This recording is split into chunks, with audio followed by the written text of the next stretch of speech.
இங்க ஒருத்தன் தங்க வீடு இல்லாம கிடைக்கிற இடத்துல படுத்து தூங்குறான். அப்படி இருக்கவன் தினமும் ரோட்ல கிட்டார் வாசிச்சு அதுல வர்ற காசுல தான் சாப்பிடுறான். சில நாள் காசு வரும், பல நாள் காசே வராம குப்பையில இருக்கிறத பொறுக்கி சாப்பிடுற நிலைமையில இருக்கான். ஒரு நாள் ஒரு கடைக்கு முன்னாடி வாசிச்சுட்டு இருக்கான். அந்த கடைக்காரரு இவன் பேக காலால உதைச்சு அங்க இருந்து போக சொல்றாரு. அதை ஒருத்தர் பார்த்துக்கிட்டே நடந்து போறாரு. அவரை பார்த்ததும் அப்பான்னு பாசமா ஓடி வந்து பேசுறான். ஆனா அதுக்குள்ள அவன் சித்தி வந்து அவரை பேச கூட விடாம கூட்டிட்டு போயிடுறாங்க. போகும்போது இவனோட அப்பா இவங்கிட்ட $10 காசை கொடுத்துட்டு போறாரு. அது இவனுக்கு மனசு கஷ்டமா இருந்தாலும் பசி அதை வாங்க வச்சிருது. இப்படியே போயிட்டு இருக்க ஒரு சமூக ஆர்வலர் மூலமா இவனுக்கு தங்கறதுக்கு ஒரு வீடு கிடைக்குது. அங்கேயே கொஞ்சமா இவன் சாப்பிடறதுக்கு கெலாக்ஸும் பாலும் வாங்கி வச்சுட்டு போறாங்க. பல வருஷம் கழிச்சு இன்னைக்குதான் ஒரு வீட்டுக்குள்ள தூங்க போறான். ஏன்னா இத்தனை வருஷமா ஒரு நாள் கூட நிம்மதியா தூங்குனது கிடையாது.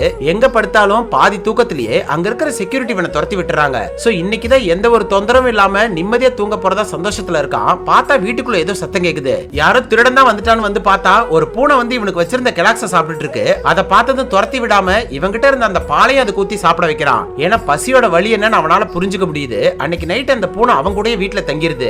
அடுத்த நாள் இது யாரோட பூனைன்னு பக்கத்து வீட்டுல எல்லாம் போய் விசாரிக்கிறான். ஆனா யாருமே அவங்களோட இல்லன்னு சொல்லிடுறாங்க. அப்பதான் ஒரு பொண்ணு சொல்றா, இந்த பூனை உங்ககிட்ட வந்திருக்குன்னா அதுக்கான காரணம் இருக்கும். மனுஷங்களை விட இந்த மாதிரி வாயில்லாத ஜீவன் தான் நம்ம மேல உண்மையான பாசம் வச்சிருக்கோம். சோ இந்த பூனையை விட்டுறாத நீயே வச்சுக்கோன்னு சொல்லிட்டு போறா. அன்னையில இருந்து அந்த பூனையை இவன் கூட வச்சுக்கிறான். பாசத்துக்கு ஏங்கினவனுக்கு புதுசா ஒரு உறவு கிடைச்ச மாதிரி இருக்கு. அடுத்த நாள்ல இருந்து இந்த பூனையை கூட வச்சுக்கிட்டே ரோட்ல போய் கிட்டார் வாசிச்சிட்டு இருக்கான். பார்த்தா இத்தனை வருஷமா இவன் வாசிக்கிறத திரும்பி கூட பார்க்காதவங்க இந்த பூனையை பார்த்ததும் போட்டோ எடுக்கிறதுக்காக கூட்டம் கூட்டமா வந்து குவியறாங்க. சில்லற காசை மட்டுமே பார்த்துக்கிட்டு இருந்தவனுக்கு இன்னைக்கு நோட்டு நோட்டா பணம் வந்து விடுது. இப்படி ஒருத்தன் பூனையோட இங்க கிட்டார் வாசிக்கிறது யூடியூப் நியூஸ் பேப்பர்னு பரவ ஆரம்பிச்சு பயங்கர ஃபேமஸ் ஆயிடுறான். கடைசியில பெத்த அப்பாவால கொடுக்க முடியாத ஒரு வாழ்க்கைய இந்த வாயில்லாத ஜீவன் கொடுத்துருது.